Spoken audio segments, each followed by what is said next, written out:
4,72. Kurang dari 1000 ya, jadi ini udah benar.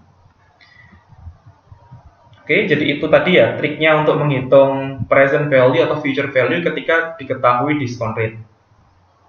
Nah, nanti ketika diketahui interest rate pun juga sama ya, Anda bisa menghitung dengan cara yang sama. Jadi kalau diketahui interest rate-nya, ketika Anda menghitung future value, ingat karena interest rate sama future value itu saling berasosiasi, maka pangkatnya pasti positif. Tapi kalau diketahui interest rate dan Anda diminta untuk menghitung present value atau nilai saat ini, maka pangkatnya pasti negatif. Oke, kita lihat yang berikutnya, contoh berikutnya. Diberikan I4 sama dengan 8%. Dapatkan nilai dari I, D, dan D pangkat 4. Nah, untuk yang I sendiri gampang ya, jadi pakai formula ini. Ini udah kita jelaskan di pertemuan yang sebelumnya. Tinggal kita masukkan aja nilainya. I adalah 1 ditambah 0,08 per 4 pangkat 4 min 1. Sehingga kita peroleh I-nya itu adalah 8,2432%.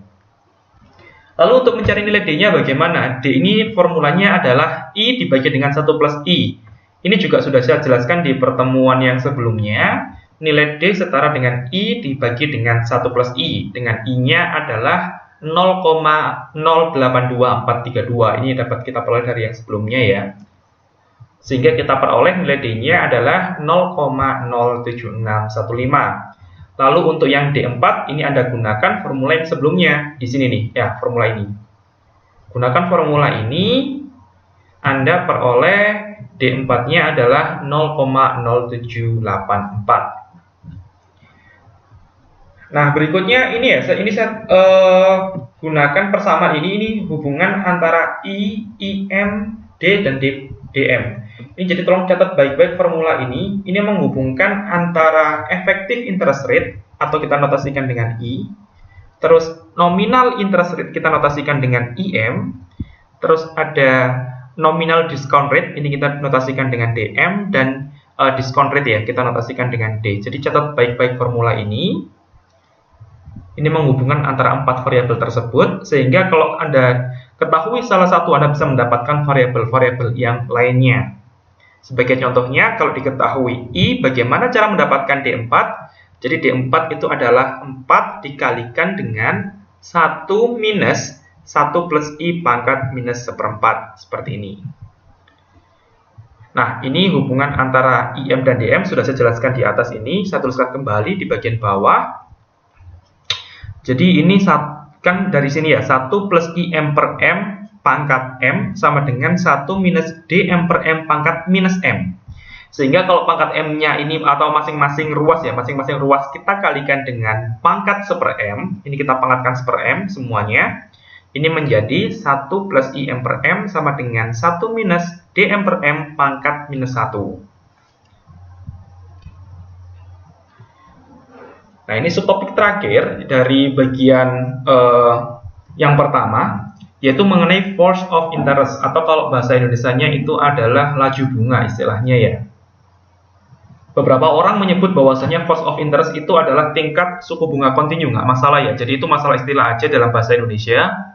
Karena kenapa? Karena asumsi yang kita gunakan dalam perhitungan ini adalah bunga itu dibayarkan secara kontinu. Berbeda dengan yang sebelumnya, yang awal tadi ya, kita belajar mengenai ada effective interest rate, ada nominal interest rate, ada discount rate, dan ada nominal discount rate. Itu semuanya dibayarkan secara discrete. Oke, jadi saya harap Anda tahu bedanya discrete sama continue ya. Jadi kalau discrete itu ada step-stepnya, ada perbedaan langkah waktunya itu terlihat jelas. Tapi kalau continue itu dibayarkan terus-menerus nih, nggak ada berhentinya. Nah, di sini kita notasikan dulu force of interest. Force of interest ini kita notasikan sebagai delta ya. Ini adalah force of interest pada waktu T. Oke, jadi force of interest pada waktu T itu didefinisikan sebagai turunan pertama dari ln AT. Ingat ya, AT itu merupakan accumulation function. Kita kemarin udah belajar bagaimana AT untuk asumsi compound interest rate sama simple interest rate. Jadi kalau di compound interest rate kita punya AT-nya itu adalah 1 plus I pangkat T. Kalau di simple kita punya AT-nya adalah 1 plus I dikalikan T seperti ini. Jadi tinggal mengikuti saja nanti fungsi AT-nya. Tapi yang pasti definisinya adalah delta T turunan pertama dari len AT terhadap T. Oke, terus ini kita lihat turunan pertama, turunan dari len itu adalah AT ya. Jadi turunan dari len AT ini adalah seper AT. Ini turunannya. Terus selepas kita turunkan lennya, kita turunkan bagian AT-nya. Kenapa? Karena AT sendiri merupakan fungsi terhadap T. Jadi di sini ini adalah seper AT dikalikan dengan DAT per DT. Nah, DAT per DT ini kita simbolkan dengan A aksen T. Sehingga kita peroleh dari sini delta T itu adalah A aksen T dibagi dengan AT. Jadi A aksen T ini menunjukkan turunan pertama dari AT terhadap T ya. Oke, ini teoremanya seperti ini. Ini kalau ngikutin teorema di kalkulus seperti ini ya. Lalu berikutnya kalau kita ingin mendapatkan future value sama present value-nya jika diketahui delta T-nya bagaimana. Nah, kalau misalkan diketahui di soal nilai dari delta T-nya atau force of interest-nya, lalu Anda diminta untuk menghitung future value maupun present value, ini adalah formulanya. Oke, untuk menghitung future value, tentu saja Anda harus mengetahui accumulated function-nya kan ya. Jadi accumulation function-nya Anda ketahui, sedangkan kalau present value, Anda harus mengetahui discount function-nya. Nah, fungsi akumulasi atau accumulation function-nya untuk menghitung future value itu adalah AT, di mana ini sama dengan eksponensial atau E pangkat ya. Jadi E pangkat integral 0 sampai T delta R dr. Sedangkan untuk menghitung present value, kita gunakan fungsi diskon, yaitu E pangkat minus integral 0 sampai T delta R dr. Perhatikan baik-baik tanda dari integralnya. Kalau kita menghitung future value, itu pangkatnya ini, di integralnya ini bernilai positif nih. Jadi ini kan tandanya positif ya di sini ya. Sedangkan untuk menghitung present value, ini integralnya, di depan integralnya itu ada tanda negatifnya.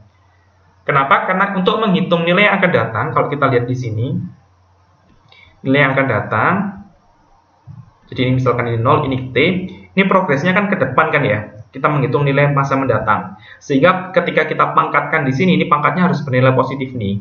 Tapi kalau menghitung nilai saat ini kan dibalik ya, dari T ke 0 ke sana. Sehingga pangkatnya itu harus bernilai negatif. Oke, ini pembuktiannya. Kenapa AT kok bisa didefinisikan sebagai E pangkat integral 0 sampai T delta R dr?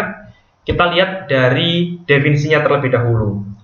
Di definisi awal kita udah nyatakan bahwasanya delta T itu sama dengan D per dt dari len AT atau turunan pertama dari len AT. Lalu kemudian untuk masing-masing sisi atau masing-masing ruas, baik ruas kiri maupun ruas kanan, kita integralkan semuanya ya. Jadi ini kita integralkan antara 0 sampai T.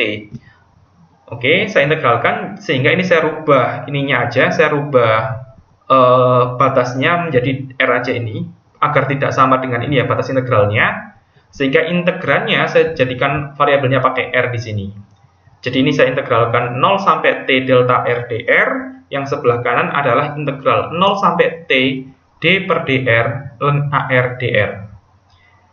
Nah, yang sebelah kiri masih tetap sama, terus dari yang bagian sebelah kanan, perhatikan sebelah kanan, ini dari teori fundamental kalkulus yang pertama. Jadi silakan pelajari kembali di matematika 1 atau matematika 2, dinyatakan bahwasanya teorema fundamental kalkulus pertama ini menyatakan anti turunan.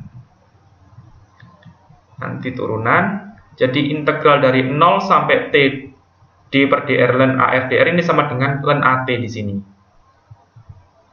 Nah, ln AT, terus kemudian masing-masing ruas kita jadikan E pangkat. Jadi ini E pangkat nilai ini semua, yang sebelah kanan juga sama E pangkat ln AT. Sehingga dari sini kita peroleh E pangkat ln AT sendiri itu sama dengan AT. Ini Anda jelas sudah paham ya, dari SMA juga sudah kita ketahui. Dengan demikian kita peroleh AT-nya sama dengan E pangkat integral 0 sampai T delta R dr. Nanti untuk yang present value juga sama ya. Jadi tinggal dibalik aja. Ingat bahwasanya untuk present value VT itu merupakan 1 per AT. Jadi tinggal dibalik aja. Itulah mengapa pangkatnya jadi negatif di sini. Jadi eksponensial pangkat negatif integral 0 sampai T delta R dr. Oke, berikutnya ini untuk constant force of interest. Nah, berdasarkan asumsi yang kita pakai kemarin, yaitu asumsi tingkat suku bunga majemuk maupun yang sederhana. Yang pertama dulu untuk yang tingkat suku bunga majemuk atau compound interest. Ini kita definisikan AT-nya kan seperti ini kemarin ya. AT adalah 1 plus I pangkat T. Nah, kalau kita mencari delta T-nya dengan menggunakan definisi ini, yaitu D per dt dari ln AT, maka kita peroleh delta T-nya itu adalah ln 1 plus I ini. Ini adalah konstan, nggak peduli berapapun T-nya. Jadi, tolong catat baik-baik, untuk compound interest kita punya delta T-nya itu adalah ln 1 plus I. Ini nilainya adalah konstan. Tidak peduli berapapun nilai T-nya ya. Jadi T-nya mau 1 tahun, 2 tahun, 100 tahun, ataupun berapapun T-nya, deltanya pasti konstan sebesar ln 1 plus I. Lalu berikutnya, ini kalau misalkan kita diberikan I lebih besar dari 0 dan M lebih dari 1, maka kita peroleh pertidaksamaan seperti ini nih. Ini bisa Anda cari di internet, ini gampang banget juga untuk membuktikannya, bahwasanya kalau I-nya lebih dari 0, itu artinya berarti suku bunganya positif, lalu M-nya lebih dari 1, itu artinya Anda membagi 1 tahun menjadi M bagian sama besar,